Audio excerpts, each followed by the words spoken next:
I used to believe I had life completely under control. Everything seemed to be going perfectly, well, nearly perfect. I had a stunning wife, 2 incredible kids, and a home that looked like it belonged in a magazine. Samantha and I had spent 8 wonderful years married, and she was more than just my spouse. She was my foundation. She kept everything from falling apart. No matter how chaotic life became, she was my unwavering constant. Every morning, breakfast was always on the table. The kids were always dressed and ready to go, and she never failed to support my career. Most evenings, after work, I found myself sitting back and watching her cook. There was something calming about the way she moved around the kitchen, her hair cascading over her shoulders as she stirred a pot or chopped vegetables. The kids would be running around, filling our home with laughter, and I'd think to myself, this is it. This is what life is all about. For a time, it truly felt like nothing could ever disrupt this bliss. But lately, Samantha had started to withdraw. It began with subtle changes. A lingering look that lasted a moment too long. A noticeable lack of warmth in her smile. I tried to convince myself it was nothing. People grow tired. Life becomes overwhelming. After all, raising 2 children and keeping everything running smoothly is no small feat. I figured it was just one of those phases that every couple experiences. Yet, that nagging sensation wouldn't fade away. Then one fateful night, everything shifted. I was in the middle of responding to work emails when my phone buzzed. I picked it up, anticipating some spam or a meaningless notification. But instead, there it was, a message from an unknown number. Your wife is cheating on you. Look into this if you don't want to lose everything. For a brief moment, I was frozen, staring at the screen in disbelief. My heart felt as though it had stopped, and my palms were clammy with sweat. Samantha? Cheating? No way. This was Samantha, the woman around whom I had built my entire life. Yet, the words on the screen burned into my mind, and suddenly, every distant look, every early bedtime, and every time she seemed lost in thought flashed through my memory. Things I had dismissed earlier didn't feel so harmless anymore. I tried to brush it off, but that message lodged itself in my brain like a splinter. I reassured myself it was likely some cruel joke. Maybe someone was just trying to mess with my head. But no matter how hard I tried, I couldn't shake it. I opened browser tabs, attempted to dive back into work, but it was futile. All I could focus on was Samantha. By morning, I realized I couldn't ignore it any longer. I had to find answers. I waited for her to leave the room, hoping to sneak a look at her phone, but it was locked. Always locked. I had no intention of asking her for the password. That would only raise questions I wasn't prepared to answer. Instead, I tried to piece things together from what I could find online. Her social media appeared normal, family photos, posts about the kids, the usual mundane stuff. Nothing seemed out of the ordinary. Feeling desperate, I turned to our kids. I know it was a messed up move, but I was grasping at straws. I casually inquired if Mommy had been acting strangely lately. My youngest laughed and said, "No, Daddy, Mommy's just the same." That should have been reassuring, but instead, it deepened my anxiety. They were too innocent to have any clue, and here I was, dragging them into my spiral of paranoia. I even started probing Samantha's friends, trying to be discreet at first. When I ran into her friend Hannah at the grocery store, I asked if she and Samantha had been spending much time together lately. Hannah shot me a strange look, as if she knew something but was reluctant to share. "Yeah, we catch up every now and then," she replied with a shrug, but it didn't sit well with me. Either she was withholding information, or I was starting to lose my grip on reality. Meanwhile, tension at home was escalating. Samantha sensed my change in demeanor, and it didn't take long for her to confront me. "Ryan, what's going on with you?" she asked one evening while we brushed our teeth. "Nothing," I mumbled, avoiding her gaze, but she wasn't buying it. I could see the worry etched on her face, and that only added to my unease. Each passing day felt like a precarious balancing act. I struggled to focus at work, couldn't enjoy moments with the kids, and every time I looked at Samantha, it felt as if I were staring at a stranger. The woman who had once been my rock now seemed completely foreign. I kept convincing myself that I was overreacting, Maybe that text was just a prank. Maybe Samantha was merely tired or stressed, as I had initially thought. Yet, the doubts continued to gnaw at me, refusing to be silenced no matter how hard I tried. In hindsight, that message marked the beginning of my unraveling. It exposed a vulnerability I hadn't even known existed, and from that point, everything spiraled further downhill. And the most agonizing part? A piece of me desperately wanted to cling to the belief that it wasn't true. I wanted to convince myself that everything was fine, that Samantha wasn't hiding anything from me. But deep down, I knew better. Once those cracks start to appear, there's no way to simply cover them up and pretend they were never there. That text had turned my world upside down, and I was teetering on the edge, waiting to see just how far I would fall. And believe me, the fall was just beginning. At work, things were no better. I'd sit at my desk, staring blankly at emails and spreadsheets, but my mind kept circling back to that wretched text. My concentration was completely shot. I'd find myself checking my phone every few minutes, hoping for, I don't even know what, maybe a second message, something to prove it was all a joke. But nothing came. Then Mia entered the picture. She was fresh on the scene, youthful, bursting with energy, and sporting a smile that could probably convince anyone that life was much simpler than it seemed. She wasn't just your typical secretary. She was the kind of person who genuinely invested herself in others. Whenever I walked into the office, she greeted me with that infectious smile, asking about my morning and what I had planned for the day. It was innocent small talk, but it made a difference. It felt nice to know someone cared, even if it was just a little. I made a conscious effort to keep things strictly professional. After all, I was a married man. Despite everything going on, that still mattered to me. But Mia had a unique way of drawing me in. She seemed to instinctively know when I was feeling low, and instead of brushing it off like most would, she'd lean in and ask, "Are you okay, Ryan?" in this gentle, sincere tone. It was subtle, but those moments made me feel acknowledged. One day, after a particularly rough night with Samantha, I found myself standing in Mia's office doorway, feeling the weight of everything I'd been bottling up. I wasn't even sure how it happened, but suddenly, the words began to spill out. I shared the details of the troubling message I received, explained how Samantha had been acting cold, and confessed to the doubts that were consuming me.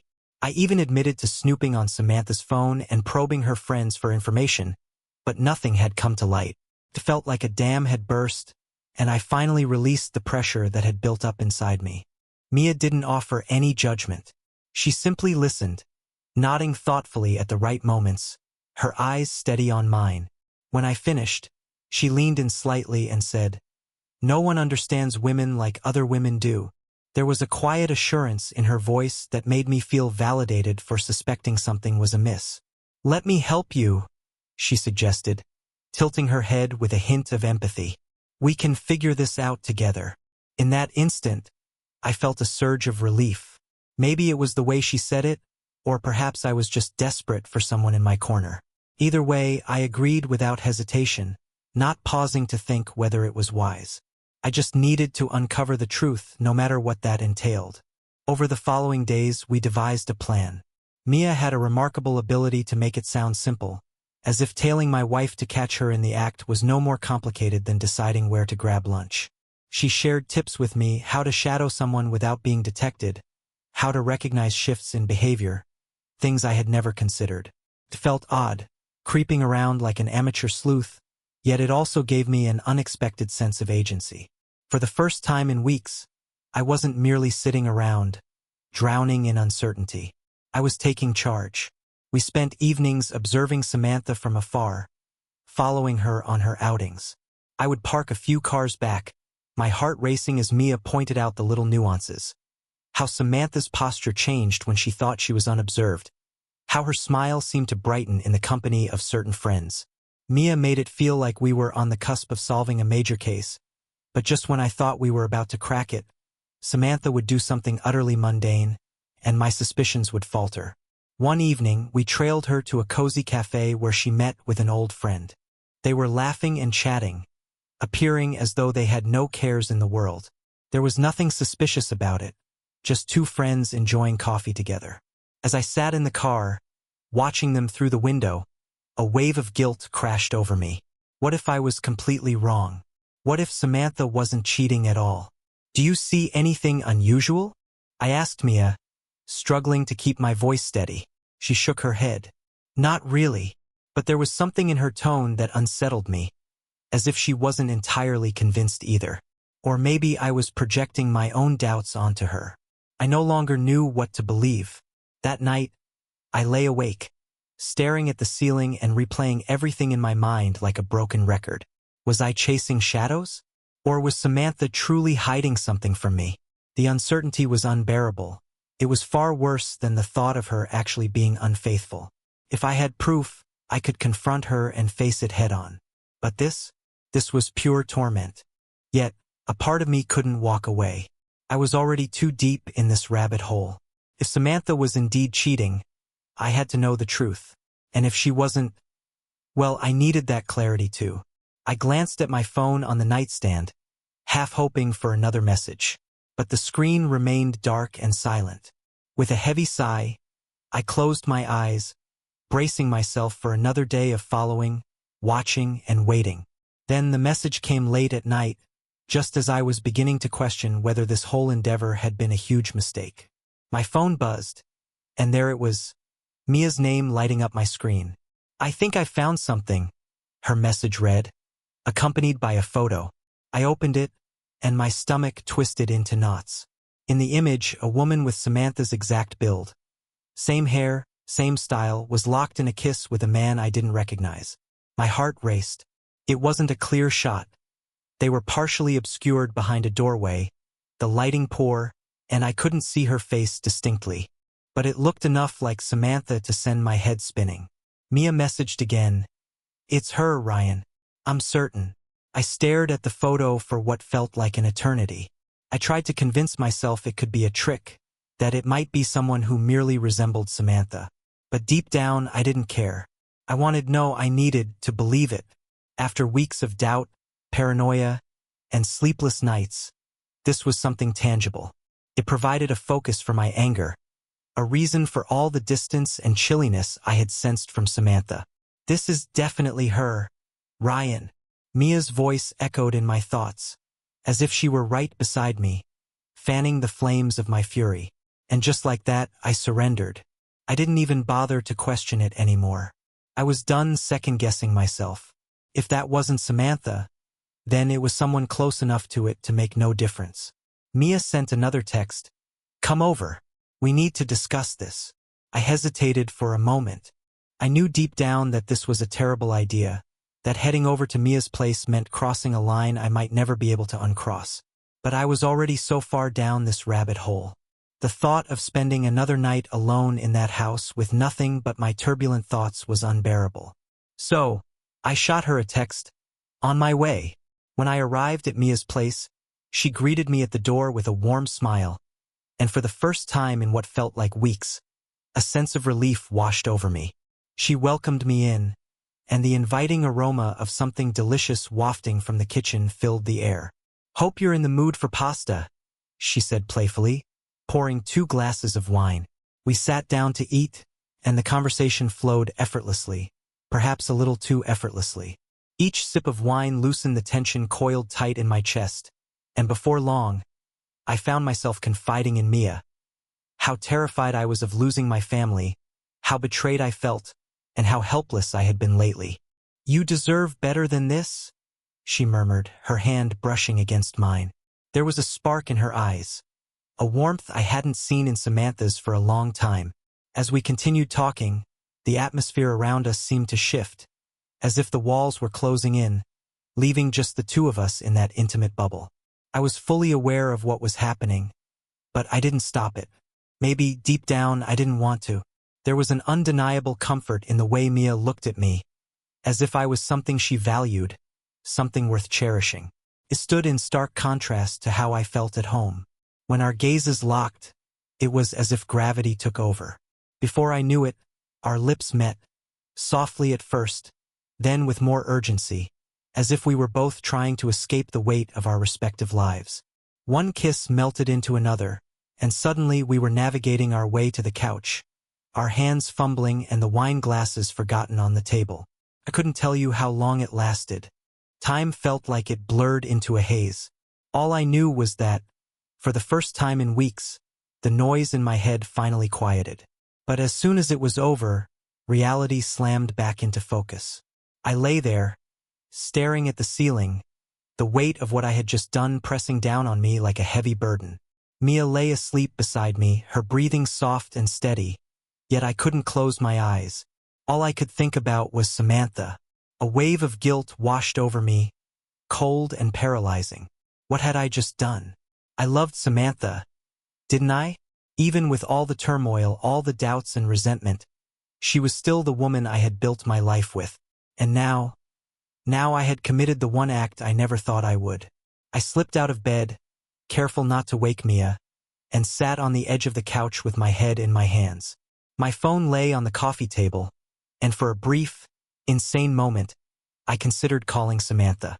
I wanted to confess everything, to beg for her forgiveness. But what good would that do? I had crossed a line, and there was no going back. The only thing left was to figure out how to live with my choices. The next morning, the first thing I noticed was Mia's phone on the coffee table. Its screen still lit up from a notification. I rubbed my eyes, initially brushing it off, until I caught a glimpse of the message. My heart sank. It was the same anonymous text, the identical one I had received weeks ago. Your wife is cheating on you. Investigate this if you don't want to lose everything. The blood in my veins turned to ice. I stared at the message, my mind racing. I picked up the phone, scrolling through her messages. There were plenty more. Conversations back and forth about Samantha, about me. Mia had orchestrated this from the beginning. She was the mastermind behind it all. You set this up to get close to me, I yelled, my voice cracking with anger. Mia stirred awake, blinking in confusion. What? I held up her phone, the screen illuminating the damning evidence. This was you. That message. You sent it. You've been manipulating me this entire time. Her eyes widened as she reached for her phone, but I yanked it away from her grasp. Ryan, wait. It's not what you think, she pleaded, her voice softening as she tried to calm my fury. Not what I think? I scoffed, my heart racing. You've been deceiving me, making me doubt Samantha just to get me into your bed. The words felt surreal coming out of my mouth, but they were the only ones that made sense in that moment. Mia sat up straighter, panic flickering across her features. I didn't mean for it to escalate like this. No, I interrupted, the weight of betrayal crashing down around me. You manipulated me. You made me question everything. Samantha, my family, my whole life. My voice cracked, and I hated how vulnerable I sounded. I never wanted to hurt you, Mia whispered, but the damage was already done. That's a load of crap, I snapped, my hands trembling and fists clenched as I struggled to keep my composure. You knew exactly what you were doing. She rose, wrapping a blanket around herself. Ryan, please, let's just talk this through. There's nothing to discuss, I shouted. You've ruined everything. Then, her expression shifted. Her sadness morphed into something darker. If you want this to get worse, you'll keep your mouth shut. My stomach dropped. What are you saying? She crossed her arms, the blanket slipping from her shoulder. If you don't play nice, I'll tell Samantha everything. Every single thing. I stared at Mia, disbelief mixing with a wave of anger and dread. She had me cornered, and she knew it. One word to Samantha, and my whole world would crumble. I could already imagine it. Samantha's face collapsing in shock. The kids staring at me like I was a total stranger. Everything I had fought for, everything I had tried to protect, would disappear in an instant. You wouldn't? I whispered, though the words lacked any real power. Mia arched an eyebrow, as if daring me to challenge her. I took a step back, running a hand through my hair, trying to piece together an escape from this nightmare. There was only one choice left. You're fired, I said, barely managing to get the words out. Her eyes widened in disbelief. What? You're done? I repeated, my voice steadier this time. I'll ensure you receive your severance pay, but you're not welcome back at the office. Her expression morphed into one of anger, but I didn't care. I needed to sever ties with her, whatever it took. You'll regret this, she hissed, but I was already moving toward the door. I couldn't respond. I needed to get out before I said something I'd truly regret. The following day, I walked into the office and instructed HR to process her termination. They asked if I wanted to provide a reason, but I simply shook my head. Personal conflict, I muttered. It was the best explanation I could muster. It all felt surreal, as if I were a spectator in someone else's life. I thought firing Mia would bring me relief, a sense of control amid the chaos. But it only deepened my despair. Samantha had no inkling, yet she carried on as if everything were perfectly fine, laughing with the kids and making plans for our weekends, blissfully unaware of the mess I had made. I scrutinized her closely, looking for any sign that she suspected something was off. But there was nothing. She was still the same Samantha, tirelessly trying to hold our family together. And me? I was unraveling. The guilt clawed at me, gnawing at my sanity. Each time Samantha smiled at me, I felt suffocated under the burden of my betrayal. I had wronged her, and she didn't even know. I tried to drown myself in work, the kids, anything to distract myself from the knot of regret tightening in my chest. But it was futile. I was ensnared in the mess I had created, with no clear way out. Every night, I lay next to Samantha, staring at the ceiling, wondering how long I could keep the truth buried. Every shared laugh, every fleeting moment of closeness felt like a lie. No matter how much I tried to convince myself otherwise, I knew deep down that things could never go back to how they once were. Mia might have been gone, but the damage had been inflicted. I had crossed an irrevocable line. Now all I could do was brace myself for the fallout. A month rolled by, and I focused intently on pushing Mia from my mind. I centered my attention on Samantha, on the kids, on piecing together some semblance of normalcy. It wasn't easy. Each time I caught Samantha smiling, a knot of guilt twisted in my chest, a stark reminder of my betrayal. Yet I kept telling myself that I had dodged a bullet. Mia was out of the picture and no one knew. If I could just keep everything together, perhaps, just perhaps, I could survive this. Then one evening, just as we were finishing dinner, there came a knock at the door. I opened it to find Mia standing there, like a specter from a nightmare I couldn't escape. Her hair was tied back, and that same bright smile graced her face, but this time it felt chilling. "We need to talk," she said, her tone low and calculated. I stepped outside, shutting the door behind me so Samantha wouldn't overhear. "What are you doing here?" I whispered, striving to maintain a calm demeanor. Mia's smile faltered briefly before she dropped the bombshell. "I'm pregnant, Ryan. It's yours." The ground felt like it shifted beneath me. My mind went blank for a moment, as if I had been struck by a sledgehammer. "What? You heard me?" she replied, crossing her arms as if she had just won a high-stakes game. "I missed my period. Took a test. It's positive." "No," I muttered, shaking my head in disbelief. "This can't be real." Mia's expression didn't waver. "It is. We need to decide what to do next." Before I could respond, the door swung open behind me, and Samantha stepped out, a suspicious look on her face. "What's happening?" she asked, narrowing her eyes at us. Without skipping a beat, Mia shot back, "I'm pregnant, and it's Ryan's." Samantha's face crumpled, her jaw dropping as if the air had been sucked from her lungs. Then came the screaming. "You bastard!" she shrieked, her voice slicing through the air like a knife. You cheated on me? After everything?" "Samantha, wait." I tried to intervene, but it was futile. "No!" she shouted, tears streaming down her face. "How could you do this to me? To us? I gave you everything, and this is how you repay me. It wasn't supposed to happen like this," I pleaded, panic surging through me.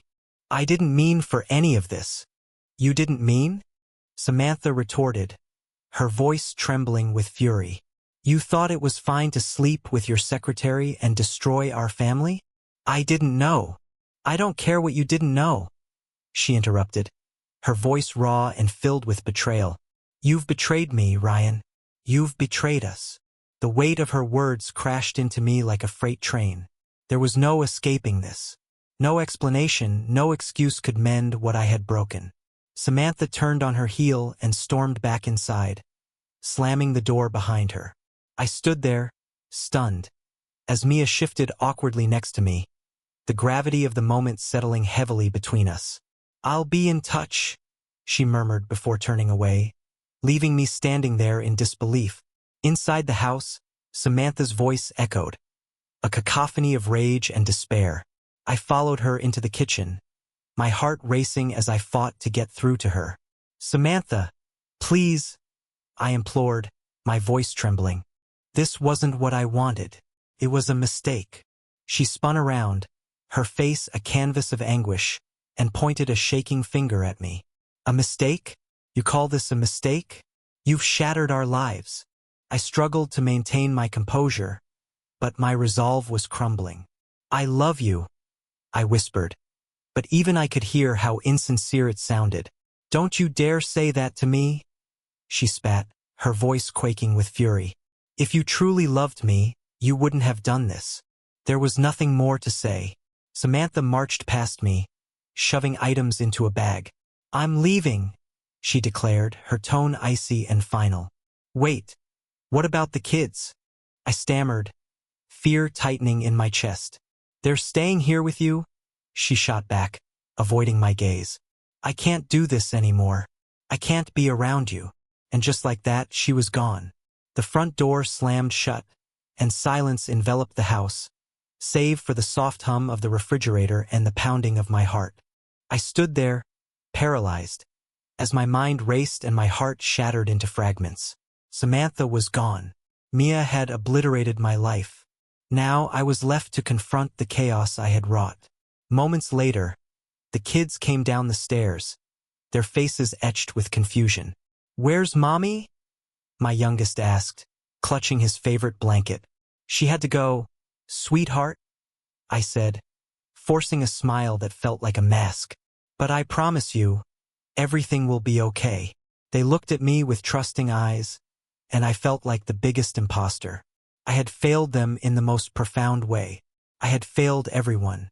That night, once the kids were tucked in, I sank onto the couch in the darkness, the weight of my choices pressing down on me like a heavy shroud. I tried to convince myself this was just a rough patch, that things would get better in time. But deep down, I knew I was lying to myself. Samantha was gone. Mia's presence loomed over me like a dark cloud.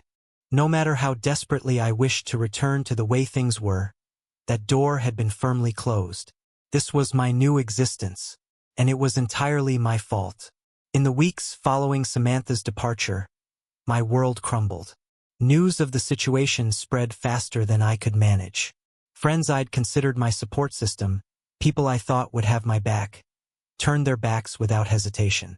I overheard whispers about how I had destroyed my marriage, devastated my children's lives, and thrown everything away for a fling with my secretary. Every attempt I made to explain myself was met with dismissive shakes of heads, pitying glances, or even scornful sneers. I thought you were better than that, one old friend remarked, shaking his head. Guess we never really knew you. Even Samantha's family, with whom I had cultivated a relationship over the years, turned cold. Her brother called one day, his voice heavy with disappointment. You had it all and you threw it away. What's wrong with you? I hung up, too hurt to respond. What was the point? The burden of it all became unbearable. Everywhere I went, I felt eyes on me, whispers just loud enough for me to catch.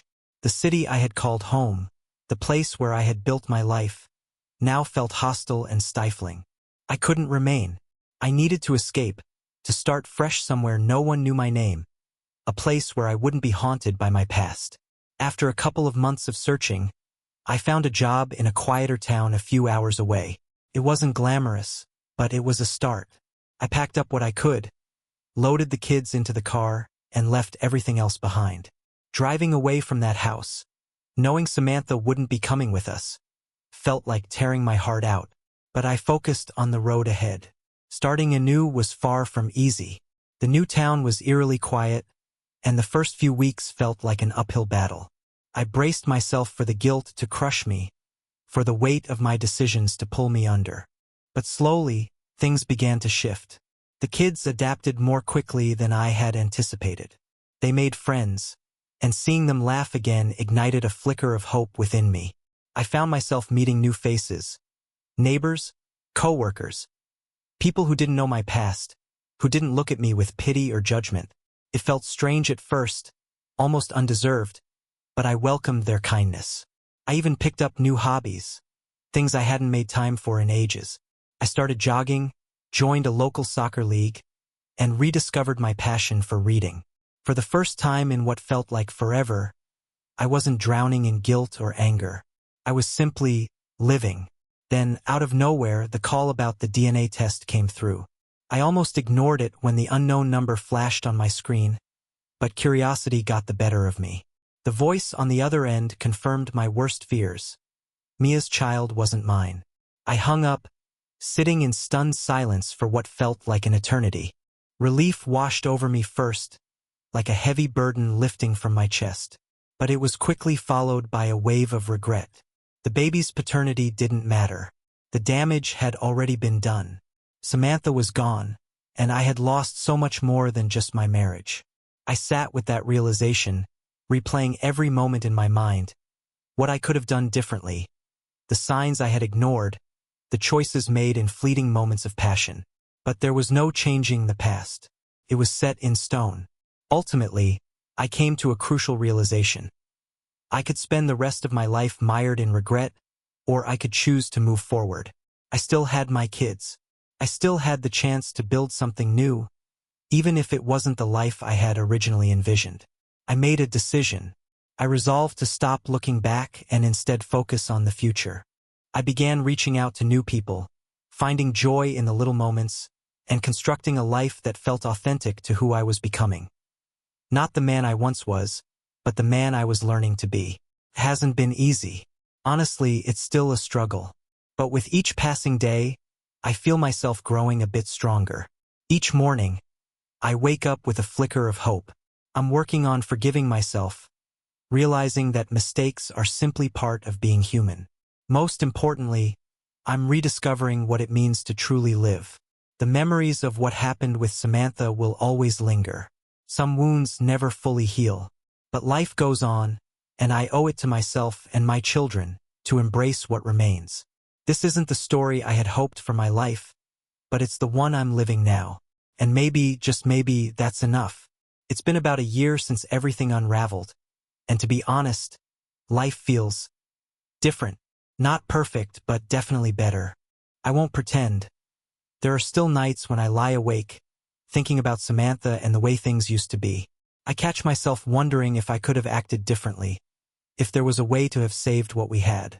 But those thoughts don't sting as fiercely anymore. They arise and I let them drift away. That's the best I can do. The kids have adjusted well to our new town. They're doing great in school, making friends, and genuinely seem happy. I'm proud of them. I strive to be the best father I can, even on days when I feel like I'm stumbling in the dark. Work keeps me busy, and I've started making time for myself. I run every morning now. It clears my mind and helps me focus. I joined a local soccer league, met some wonderful people, and for the first time in a long time, I no longer feel crushed under the weight of my past. I haven't heard from Samantha since the divorce. She's moved on, at least that's what I've gathered from mutual friends, and I've come to terms with that reality.